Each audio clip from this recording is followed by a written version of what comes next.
I want you to have a concern about your perimenopause belly other than the fact you don't like the way it looks. Let's start off with a visual so we know what we're talking about. First of all, this is a representation of a female and her belly. The black line there represents the abdominal wall, the abs, the muscle area there. On the outside is where the subcutaneous fat forms and has formed throughout the years.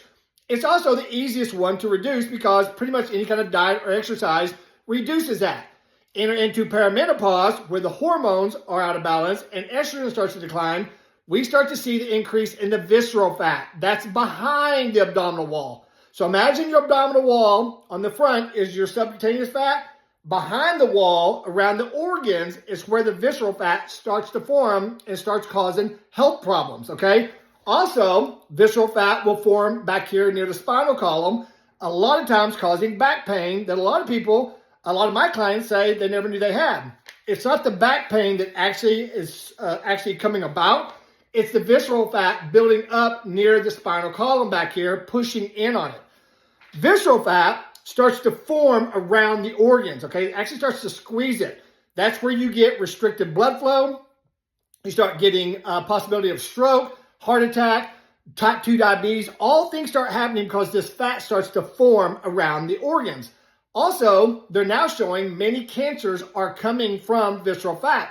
And it's no news to me because visceral fat is like an incubator for cancer cells. We all have cancer cells, but it incubates and keeps those cancer cells warm unless something's done about it, and then cancer comes about.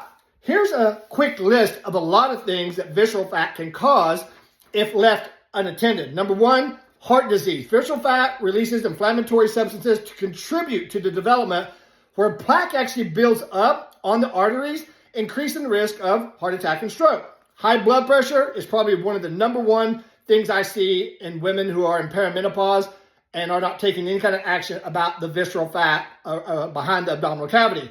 Visceral fat can raise blood pressure by constricting the blood vessels. So it's suffocating it pretty much is what we're doing here. Type 2 diabetes associated with insulin resistance. I did a segment on during perimenopause, insulin sensitivity becomes a real deal, meaning your body wants to push out insulin to help out, to keep you from gaining weight. But due to the imbalance of the hormones and the decline of estrogen, it kind of sputters along. But the visceral fat has its arms wide open saying, come on in, I'll get bigger.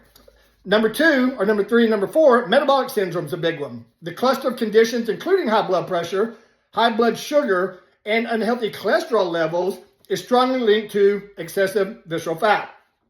We got certain kind of cancers, which I went over. Dementia